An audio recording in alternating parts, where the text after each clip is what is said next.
Broadcasting from the capital of hockey and the epicenter of the free world. Hockey news, analysis, and commentary. It's ice time. Now, here's your host, R.J. Ziegler.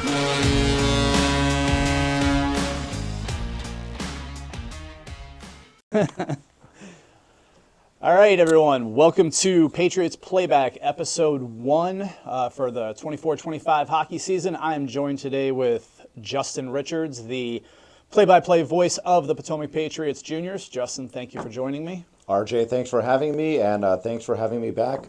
Hard to believe this is season number 7, being the play-by-play voice of the Patriots. Yeah, it makes me feel old, but you've been through the tough times with us, and the past couple of years we've kind of turned it around here, and it's been a little more fun. Yeah, I mean, even in the beginning when things were tougher, it was a lot of fun. But yeah, it's been a lot more fun the last couple seasons. Yeah. Have you brought in earplugs yet for the goal horn since that's been going off so much? No, actually, I've gotten used to it. It's every once in a while though. Like I remember I was getting set up one day and Sean was down at the scorer's table and he tested it and I wasn't expecting it, so it got me then. But right. I'm used to it at this point. Yeah, it's a surprise factor. Sean did that to us during training camp once this year. Everybody was doing this, But so we're gonna get into some Patriot stuff. Obviously, a little bit about the league. Before we do that, I want to just touch briefly on the Johnny Gaudreau tragedy. Obviously. An incredibly tragic turn of events for the Gaudreau family. You really just, I don't know what you say about it. It's just unspeakably tragic is really all you can say, and for multiple reasons. And the brothers were home in Jersey for their sister's wedding. They were going to be a part of their sister's wedding. Johnny had, I believe, a 2-year-old and then an infant that was born this year, and unfortunately now they will not have any memories of their father. Matthew's wife was pregnant, and it was just all avoidable. A guy decided to make a very poor decision, down 5 or 6 beers, and then get behind the wheel and then drive aggressively on top. Drive aggressively, and the brothers are gone as a result. Yeah, and it could have easily been avoided. He could have called a friend, could have just gotten an Uber. It's so easy to get an Uber or a Lyft now. Man, I said the same thing when I started hearing about it because my buddies and I have a group chat, and the morning after that it happened, we were all kind of talking about, man, this, and everyone's like the same thing. Like, man, there's so many ways you can get a ride home now, like Lyft, Uber, like all kinds of ways that you can go home. Yeah, there's absolutely no excuse for driving drunk anymore. Absolutely, it's terrible. Not that there ever was to begin with, anyways. Right, and I think, but what for me, what came of this is that it really made me realize, like, you don't know how much time you have. You need to try to. We're all busy. We're all crazy. Everything's chaotic. It feels like you're always running around. It doesn't matter.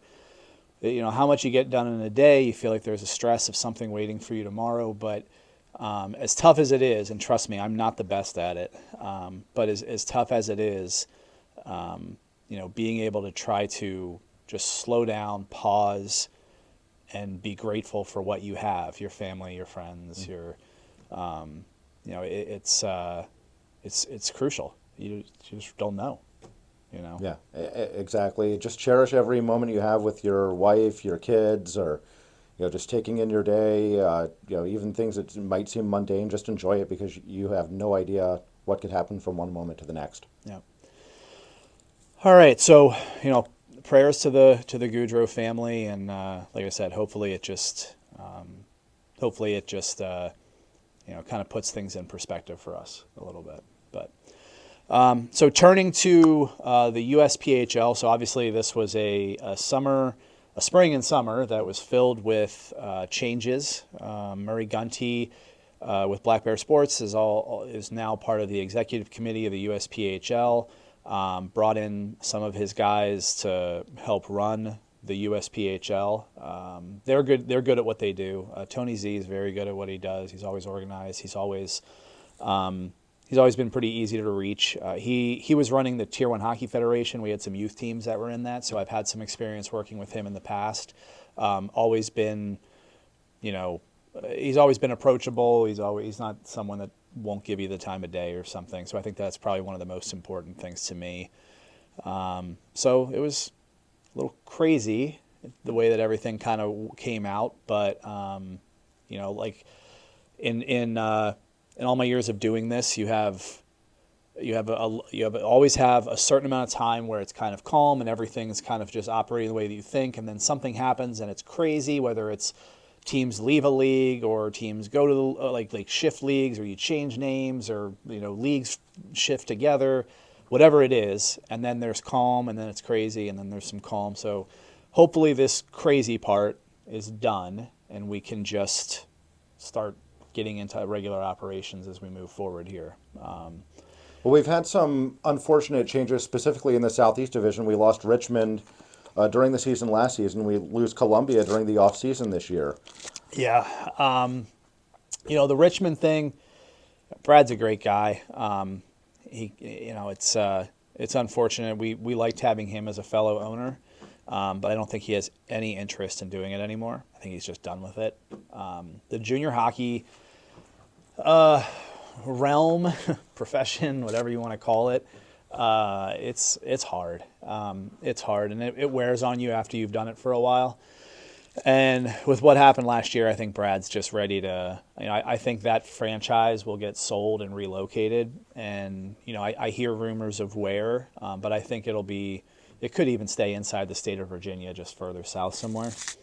Columbia, that was just a really unfortunate situation. The people that bought it in the spring, the couple, the Albers family, they were really great people. I got to know them in the off season. I was trying to help them and kind of give them some guidance, but it was kind of a perfect storm in the worst way possible for them. They really didn't get control of it until a little bit late. They didn't have exit interviews with players that were on the team last year because they didn't get control of it a little bit late. So they had nothing to build on. And they were, it was their first time doing it. And then the whole junior hockey landscape, as insane as it is, there's basically just not enough players for as many teams as there are. There's a whole nother division for the USPHL in Canada. I don't know why we needed to do that, but that's there now. And ultimately, it was the worst year possible to try to start essentially a new team. I mean, I know Columbia was an existing organization, but when you're building from almost nothing, you're basically trying to start an organization. So, yeah, hard to do that in just a couple months. Yeah, absolutely. And I don't even think they're going to be it. I think that there's several other teams in the Midwest, West Coast that are in danger right now. And all of this just has trickle-down effect to scheduling. Wilkes-Barre comes to us. We go to Elmira. Carolina comes to us for an extra couple games now. It's nuts. It's absolutely crazy. And so the Southeast, a 4-team division this season. Hopefully we can get back to at least 5, if not 6, next season. But changes in the playoff structure, too. So you were telling me now double elimination and only one team goes to nationals. Correct. So one of the changes that was made by the new executive committee was they scaled back nationals. Everybody can have an opinion on that. I thought our nationals last season was absolutely amazing. It was a huge event. The stuff that Dan Kay did was great. I loved it. But we'll see what the one this year looks like. It'll be a smaller nationals because not as many teams go to it. Also at a smaller venue. Also at a smaller venue, true. Utica was really nice. I'd never really been inside the rinks. We've had owners meetings there before nationals, but I always said I'm not going into the rink until I'm there for a reason. And so last season we went in and it was beautiful. I mean, gorgeous rinks. 3 rinks in the same place is nice. But yeah, so they will. So basically, the playoffs now, the top 4 teams in the division, 1 plays 4, 2 plays 3, and then there's a winner's bracket, and then the losers will play in a loser's bracket, and when you win, you go up, and you lose, you go down. Once you lose twice, you're out. So the playoffs, that bracket could extend 5 days if there's that if needed game at the end. So it's a different. I like the playoff series. Like I like that structure of playoffs. But having to go 5 days is tough potentially. Well, and of course, we're hosting it here at the Prince William Ice Center this year. We are. And so I'll be behind the mic, could be for 5 straight days, so I'll make sure the voice is well rested before playoffs get going. Yes, you will. You will definitely need to. You will definitely need to. So here at the Prince William Ice Center, segue into this, we have had a tremendous undertaking of renovations. Before I get into the stuff on the rink that we usually play at, we finally finished our bump out on the back of the building for George Mason University and top tier performance. So if you're a regular customer here and you know Jonathan, or you haven't, or you've worked with him or something, go back and see his new space. It is crazy awesome. It just adds to the professionalism of this place and the building in general. I think that his setup is like professional team setup quality. I mean, it's amazing. Have you been back there? I got to see Mason's locker room when I was here for their alumni game back in March, and that is impressive to say the least. Have you? But you haven't seen Jonathan. I haven't seen Jonathan. So when we're done here, I'll walk you back, Okay. because you got to see his setup. It literally is. It's like an NHL team setup. It's crazy. Like, it's so nice. So that's done. But obviously we can't just end there, not when Sean is my partner, because, Sean's just a sports guy in general, but like he really loves doing the in-game stuff with the junior games, like the PA and, the things like that. So he wanted to make the in-game experience this year even better. So it started with, hey, like I think we should do a little bit better sound system, and then that kind of grew, and then from the sound system, it was, hey, we should do a video wall. And which I saw that the last time I was here. That is impressive to say the least. yeah, so that's 9 75-inch TVs in a 3x3 array. So we have a Jumbotron now, and it looks amazing. Like he and his guys at Seacon, they do build out stuff for that's their career, right? So they're good at it. And it's the video board came out amazing. They have this big circular, I don't know what you call it, this big circular, it hangs from the ceiling. It can be lowered, and it's on like a winch basically. So it can be lowered all the way to the ice to make repairs or add things or whatever. And then it just, electronically winches back up. It's got like 6 giant Bose speakers around it. There's a massive sub coming that I'm afraid is going to shake my bleachers loose with the power that it has. It actually, I just talked to Sean before we started doing this, and it got delivered to his warehouse yesterday. So that's going to be going in, either tomorrow or early next week. If Sean has to sleep here at night, I can assure you that by the home opener, he's going to have this place ready to rock. Like, probably literally rock, like shake back and forth. There's more lights coming, sound. You mentioned the CO2 that'll shoot up the steam when we score. So he's got, So like at a Caps game in the four corners, they have like the CO2 that shoots up. He figured out a way to do that. So there's going to be CO2 somewhere, and he's got tanks with lines run. And when we score, there'll be like CO2. It's crazy. Like, I can't wait to see it. But my daughter travels. Harper, is playing in this AGHF league this year. She's almost 10, but she made our U12 AA team. So I'll be spending as many nights in the hotel this year as the junior team does. So I'll be all over the place with her. So I don't know how many home games I'm going to make this year, but I hope I can make a few to be able to see this. But it's incredible. But it's things like that players will really remember from their time here. I mean, obviously you'll remember what you did on the ice, but it's just things like that, the goal horn, the Jumbotron, the CO2, that just really adds to the experience. I agree. And experience is the key word. Like, we want them to come, and we want them to become better hockey players, and we want them to, be able to help advance them to wherever they want to go with hockey. And we want them to be, to become better people when they're here and more responsible, learn time management, all that stuff. But you're right. Like at the end of the day, all of that together is the experience when you're here. And this kind of stuff is going to be a big part of it. So shifting into players, we'll hit some of our returners and a couple of the new guys before we close it out here. Returners, Yovi Flores, we'll talk about him first. Yovi is going to be the premier captain this year. Yovi's in year 3 with us now. What do you think about Yovi? I had solid choice to have the C on the jersey, especially because he started with Elite, and his game's really progressed year after year. He's got a big body, can play the physical game, can score goals. So I really think a great choice to be the premier captain. Yep, 100% agree. Yovi is he's kind of a quintessential captain in my opinion, because off the ice, he's a good leader. The intangible stuff, like he's always here on time. Like last year, he drove kids all over the place, because it's just kind of who he is. Like he's helping wherever he can help. So I think he sets a really good example off the ice.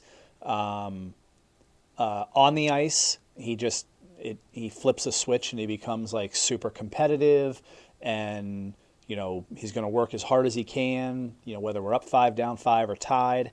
And he's going to set the right example on the ice too. And to your point, his game has really progressed, and he really is kind of an all-around player now. He can bring the physicality when he needs to, and he has good hands, and he has a really good shot. I saw him when I was out in Vegas recruiting this year.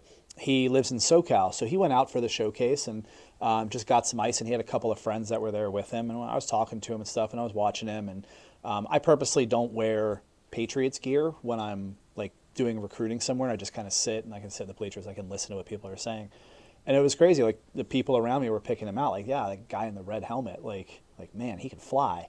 And it's sometimes when you just see people on a regular basis, maybe you don't realize it, but then when you look back, to your point, he started with Elite, right? And maybe he was a third line Elite guy. Last year he made the jump to Premier, and he may be more of a depth guy. And this year, he's going to be one of the go-tos. So you wanted to touch on somebody. So Oscar Younggar coming back too. And so I remember when he joined us, so it was at the showcase in Raleigh last year, really kind of an unusual way to join a team. But he had left his NCDC team, so Alex picked him up at the airport in Raleigh, and he was in uniform, I believe it was that Sunday. Right. Obviously a real solid contributor last year. It'll be great to have him back as well. Yeah, he's a character. Obviously on the ice, he's got great hands, great shot. He sees the ice well. Off the ice, he's a jokester. And I like that. I mean, I like guys that have character like that. So I'm really excited to have him back. A few guys that I think we should be watching for that are making the jump from Elite to Premier this year: Georgievas, Clark, and Vessedin. I think that all three of them, are going to have roles, solid roles on Premier this year. Clark. Last year was riddled with injuries. Felt like one thing after another. Unfortunately, he also suffered a minor injury in training camp, so he's got another couple of weeks before he's back on the ice. But he'll be in there. But I tell you, who I think is going to be, it shouldn't be a surprise, but who I think is going to be like a kind of a breakout year for them is going to be Ilya Vessedin. What do you like about Vessedin's game? Just a solid all-around forward. Can score goals. Can play in the neutral zone. Played in his own defensive zone as well. Yep. So I definitely think he's ready to make the jump up. And Georgievas as well. Again, a solid all-around forward. And Nate, will really like to see. We mentioned his play on the PK, how strong he is. He always seemed to, score a timely shorthanded goal whenever we needed it. And We'll see if if he can continue that at the Premier level. Yeah, I agree. Nate definitely. I think if you sat him down and you asked him what he took the most pride in as a player, he would tell you his PK. He loves blocking shots. He loves making he loves Nate loves pissing off the other team by not letting them score, or even better, taking it the other way when they're supposed to be on the on the attack and putting one in. And he might give out the occasional chirp as well. Yeah, as long as he's not in the box and he's doing what he does on that PK and he's putting in some shorthanded goals and he's adding that element, then I think any coach is going to be pretty good with it. But I think going back to Besson, I think he's such a big, strong, powerful player now. He can shoot the puck. He drives the net hard, like all the time. I see it in everywhere. I mean, he was looked at by a couple NCDC teams, didn't quite stick. But I think for us this year, it's gonna be a breakout year for him. So, a couple names I want you to look out for when you're calling games this year that I think are going to be they're new players to us that I think are going to be pretty big contributors. One, because it's going to be, I think you're going to see him on the score sheet quite a bit. The other one, I think he could end up on the score sheet quite a bit. I haven't seen enough of him because he only got here like 3 days ago. But he made like an initial like impact on me as like when he gets on the ice, he's one of those guys that he looks like a grown man. He just looks like he's big, strong, fearless, loves to play in front of the net. And with as big as he is, it's going to be a pain for people to get him out of there. That's Kolosov. I think you watch out for him. And then the other one is Stenstrom from Sweden. Go figure, another Swede, right? Stenstrom reminds me a little of Semi Marshall. Probably not quite as explosive as with the speed, but his vision, his shot is very good. He's so shifty, just on the ice, just turning away from pressure, just protecting the puck, finding the open guy when he draws two to him. He just looks very skilled. So I think he's going to be fun to watch. It took me 5 minutes of watching an ice time where I was like, that guy, that's who is that? Like that, and he is he's definitely going to be one of our go-to guys this year. And then we just have to see, who falls back to us. I mean, we have 5 or 6 guys that are with NCDC or NA programs right now, and we're not sure if they're going to stick. They might not. I think a couple of them have already said they just want to come back. They're going to finish the camp and then they want to come back. So, I think that'll help us too. But the first week or two of the season, probably isn't going to be the team. Well, I know it's not going to be the team that we have first week in November. So no, that's not the way junior hockey works. Not at all. Not at all. We, to your point in another conversation we had, I mean, we pick up guys all through the year. But I think that month of September there's a ton of shifting around. So. All right, we got to give the goalies some love. So who are we expecting to be big in net this season? So the two that we currently have here for Premier are Krill and Hunt. Krill's a Russian goalie. Hunt is a mountain. He's a really big kid. But with the size that he has, he's basically the size of what Null was when he was here. Hunt moves extremely well. We got him from an NCDC camp. He moves extremely well. I think he plays the percentages pretty well. He's quick, and I think his character is really good. When you talk to him off the ice, he's got a lot of charisma, very, very good character guy. And then Krill is bigger than Bobrovsky, but he is like Bobrovsky. Even the way he plays, you watch him, he gets kind of low, he's in his crouch, quick movements laterally and everything, quick reflexes. So I think he's our Bobrovsky type goalie, right?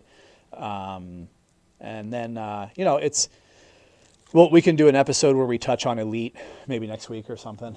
But I think for Premier, we have those two right now for sure. And we have another goalie that is incoming, and when we have to see if anything happens with the Swede that we have back home right now. So Yeah. So, anything to close off? Well, just I'm really looking forward to September 21st. Pats and Whalers should be a really good season opener. Looking forward to seeing the Jumbotron in action, hearing the subwoofer, and hopefully hearing the goal horn blare quite a bit. Yeah, let's hope. Let's hope. Yeah, I'm looking forward to a great season. We're doing everything we can to make sure the guys have a great experience here and develop, and you're a big part of that. We appreciate everything that you do. We always hear it from our parents back home all over the world that are watching games that they love your play-by-play. They watch other teams and they're like, nah. And then when we come back home, they get to hear you doing it, and they really appreciate it. So I certainly appreciate the kind words, and looking forward to season number 7 behind the mic. All right. That'll do it for episode 1, 24-25, Patriots Playback. We'll try to get another one of these done next week. Maybe focus in on a little bit of the elite guys. So we'll see you then.